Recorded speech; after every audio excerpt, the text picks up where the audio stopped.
আল্লাহ পাক জানায় দেন ইন্নাস সালাতা তানহা আনিল ফাহশাই ওয়াল মুনকার। নামাজি ব্যক্তি কখনো কোনো অশ্লীল কর্মকাণ্ড করতে পারে না। নামাজি কখনো জিনা করতে পারে না।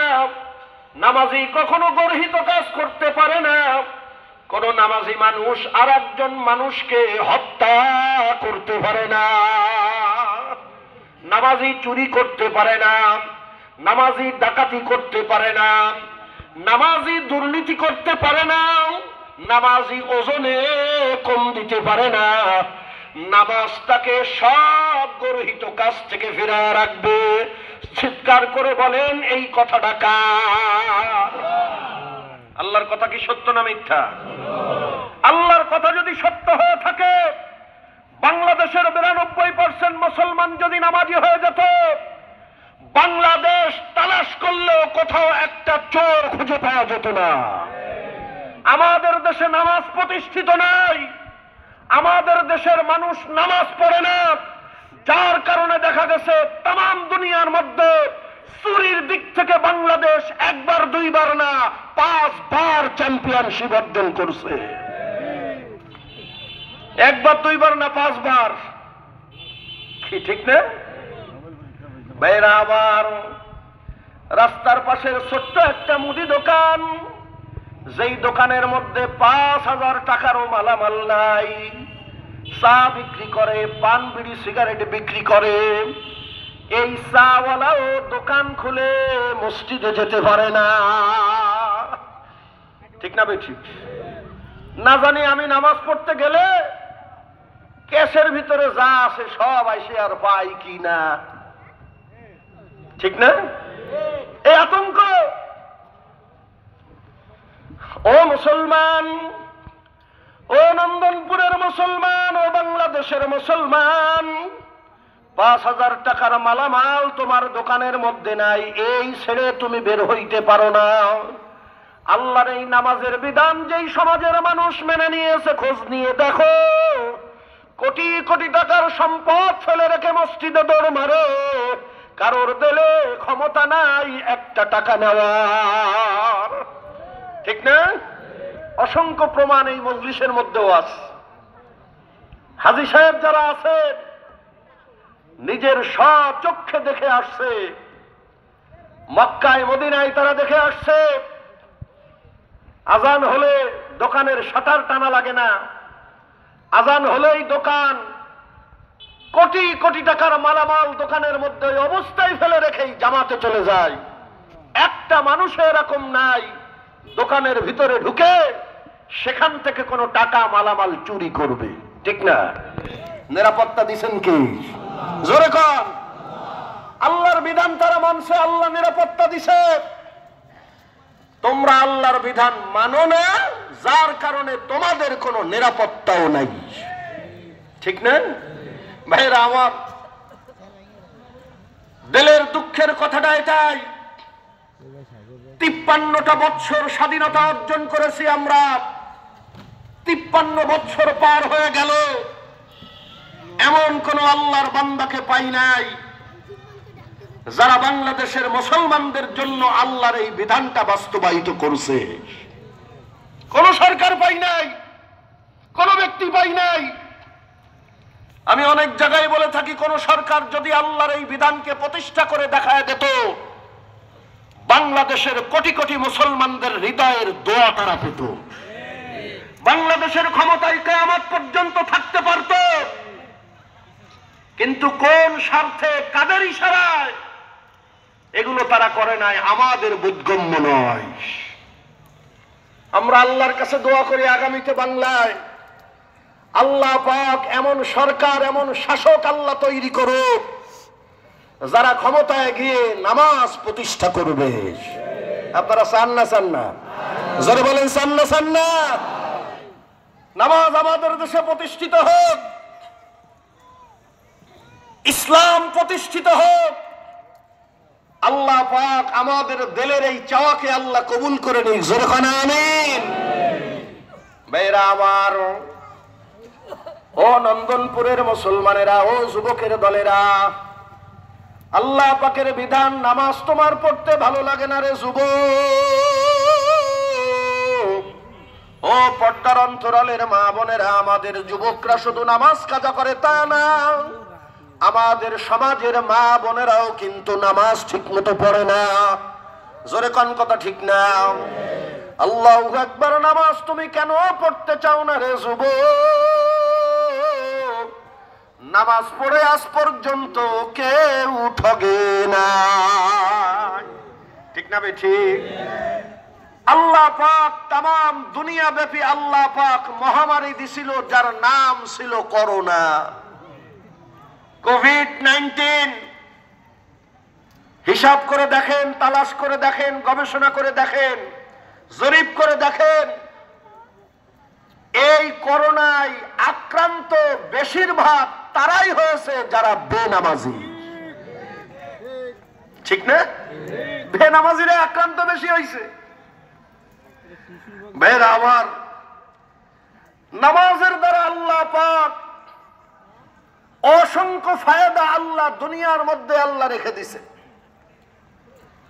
আমি আপনাদেরকে হাদিস শরীফ থেকে নামাজের 5টা পুরস্কারের ঘোষণা আল্লাহর নবী দিয়ে গেছেন, আপনাদেরকে সেটা শোনাতে চাই। নবী আমার বলেন, ও আমার উম্মতেরা শুনে রাখো, আল্লাহ পাক তোমাদের উপরে 5 ওয়াক্ত নামাজকে ফরজ করছেন। আমার কোন উম্মত যদি এই 5 ওয়াক্ত নামাজকে গুরুত্বের সহিত আদায় করে, আল্লাহ পাক দুনিয়া আখিরাতে ওই উম্মতকে পুরস্কার দিবে 5টা। কয়টা পুরস্কার? নামাজ কয় ওয়াক্ত? পুরস্কার কয়টা? 5টা পুরস্কার আল্লাহ পাক দিবেন। 1 নম্বরের পুরস্কারের কথা আল্লাহর নবী বলেন, যেই জিনিসের জন্য দুনিয়ার সব মানুষ ব্যস্ত, দুনিয়ার সব মানুষের পেরেশানি, সব মানুষের টেনশন, খাবো কি, বাঁচবো কিভাবে, খাবো কি, খাবো কি, খাবো কি, খাওয়ার টেনশন আমাদের আছে না নাই? জোরে কর। সকলের খাওয়ার টেনশন। এই রিজিকের জন্য, খাদ্যের জন্য, খাবারের জন্য রিকশাওয়ালা রিকশা চালায়, ভ্যানওয়ালা ভ্যান চালায়, শ্রমিকেরা শ্রম দেয়। ভাইরা আমার, নদীর মধ্যে মাঝি নৌকা টানে, সেও কিন্তু খাবারের জন্য, ঠিক না ঠিক? দুনিয়ার সব শ্রেণীর, সব পেশার মানুষেরা খাবারের জন্যই তার চাকরির মধ্যে নিয়োজিত আছে। ভাইরা আমার, একটা মানুষ কতটুকু খায়? আগের জামানায় মুরব্বীদের কাছে কাহিনী শুনছি, আগের জামানার মানুষরা নাকি 2-3 সের চাইলের ভাত খেয়ে ফেলতে পারত। মুরব্বীরা আছে বলতে পারবে, ঠিক না? গ্রামগঞ্জে তো আরো বেশি দেখা যায়। আচ্ছা, 3 সের বাদ দেন, 1 সের খাওয়ার মতো কোন পালোয়ান এখন আছে? আছে? খুঁজে পাওয়া যায় না। 1 সের বাদ দিলাম, আমার তো মনে হয় 1 পোয়া চাউলের ভাত এখানে যারা আমরা আছি সবাই খাইতে পারবো না, ঠিক না? আরো দিন যত যাইতেছে সব ডাক্তাররা বলতেছে কম খা, যত কম খাবি তত কম ভুগবি, কি ঠিক না ঠিক? আর চাইল খাওয়ার কথা কলাম, জাহাঙ্গীর কবির সাহেব তো একদম সব নিষেধ করে, যে খাইতেই পারবি না, মোট ভাতই খাতে পারবি না। ভাইরা আমার, কি লাগে একজন মানুষের খাবারের জন্য? ও বনি আদম শুনে রাখো, 100 টা চাউলের ভাত তুমি খেতে পারো না। আল্লাহ পাক রব্বুল আলামিন তামাম মাখলুকাতকে আল্লাহ খাওয়ায়। কে খাওয়ায়? আল্লাহ খাওয়ায়।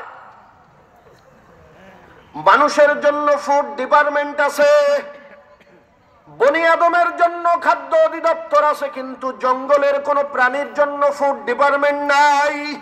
আছে নাকি? জোরে কন। মানুষ যে পরিমাণে খায়, বাঘ কি তার চেয়ে কম না বেশি খায়? চিড়িয়াখানায় গিয়ে দেখবেন একজন বাঘের দৈনিক খাবারের তালিকা হইল 1450 গোশ একটা বাঘ দৈনিক খায়। ভাইরা আমার, গরু খায় মানুষের চেয়ে বেশি, বাঘ মানুষের চেয়ে বেশি, হাতি মানুষের চেয়ে বেশি খায়। তামাম মাখলুকাত এত পরিমাণে বেশি তারা খায়, কিন্তু তাদের জন্য খাদ্য অধিদপ্তর নাই। ভাইরা আমার, আজ পর্যন্ত আমরা দেখি নাই কোনো একটা জানোয়ার রাস্তায় নামছে, আমার খাবার নাই, খাবারের ব্যবস্থা করো। এই তামাম মাখলুকাতকে কে খাওয়ায়? আরো জোরে কোন? আল্লাহ পাক ডাক দিয়ে বলেন, এ মানুষ শোন, ওয়ামা মিন দাব্বাতিন ফিল আরদি ইল্লা আলাল্লাহি রিজকুহা। দুনিয়ার মধ্যে বিচরণশীল যত প্রাণী আমি আল্লাহ বানিয়েছি, সকলকে রিজিক আমি আল্লাহ দান করি। ভাইরা আমার, খাদ্য সংরক্ষণ করে আমরা রাখি, কোন মাখলুক রাখে না। রাখে না? রাখে না। অথচ দেখবেন আপনার বাড়িতে যে গরুটা আপনি পোষেন, গৃহপালিত জন্তু, এই গরুর থেকে জঙ্গলের গরু আরো মোটা তাজা বেশি হয়, ঠিক না? তাহলে বোঝা যায় এর থেকে ওটা খাই বেশি। চিড়িয়াখানায় যে বাঘ থাকে, ওর থেকে জংলার বাঘের স্বাস্থ্য শরীর ভালো, তাহলে বোঝা যায় এটার থেকে ওটা খায় বেশি। খাওয়ায় কি? তা একটু চিন্তা করার বিষয়, যেই আল্লাহ পাক তামাম মাখলুকাতকে খাওয়াইতে পারে, ওই আল্লাহ আমার মতো 3.5 হাত বনি আদমরে বোধহয় খাওয়াইতে পারে না। অনেকে চুপ করে আস, সন্দিহানে আস। আল্লাহ পারে না? পারে না? আল্লাহ খাওয়াইতে পারে। এ যুবকরে ভালো করে বোঝো, তোমার 3.5 হাত বডির মধ্যে আল্লাহ পাক নাভি নামক একটা অঙ্গ আল্লাহ বানাইছেন, আছে না নাই? সবার আছে। এই নাভিটা আল্লাহ পাক পেটের পরে দিল কেন?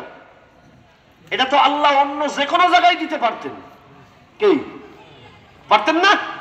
রানে দিতে পারতেন, পাছায় দিতে পারতেন, পিঠে দিতে পারতেন, কিন্তু নাভিটা পেটের পরে আল্লাহ দিলেন কেন?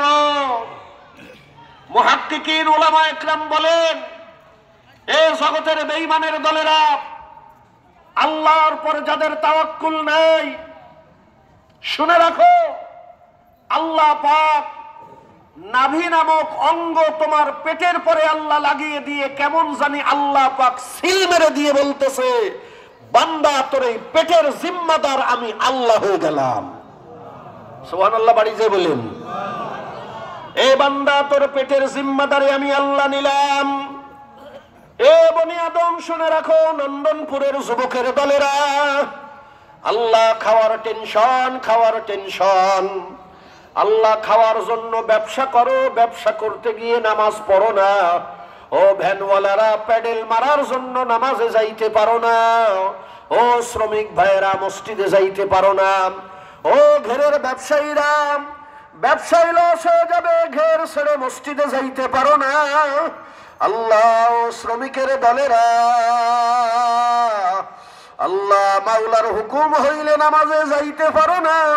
ভালো করিয়া শুনিয়া রাখো, আল্লাহ জানা দেন, তোর পেটের জিম্মাদারি আমি আল্লাহ নিলাম, কিন্তু তোর জান্নাতের জিম্মাদারি হইলাম না। এ বান্দা, আমি আল্লাহ আমার নিজের জন্য অবধারিত করে নিয়েছি, তোরে আমি খাওয়াবো। ও যুবকের দল, তোমার সৃষ্টির 50,000 বছর আগে তুমি কতটুকু রিজিক দুনিয়ার থেকে তুমি গ্রহণ করবা, কতটুকু চাউলের ভাত তুমি খাইতে পারবা, কত শের, কত কেজি গোস্ত তুমি খাবা, সব আল্লাহ পাক তোমার সৃষ্টির 50,000 বছর আগে আল্লাহ নির্ধারণ করে রাখছে। ঠিক না? ঠিক। নবী আমার বলেন, ইন্নান নাফসা লান তামুতা হাত্তা তাস্তাকমিলা রিজকাহা, নিশ্চয়ই কোন প্রাণী ততক্ষণ পর্যন্ত মরবে না যতক্ষণ তার রিজিকে যা আছে তা সেটা ভোগ না করবে ততক্ষণ মরবে না। নবী বলেন আর রিজকু মাকসুম, রিজিক হলো বন্টিত। রিজিক কি ভাইরা আমার? উস্তাদ দর্শের ভিতরে আমাদেরকে বুঝাইতেছে, বাবা বোঝো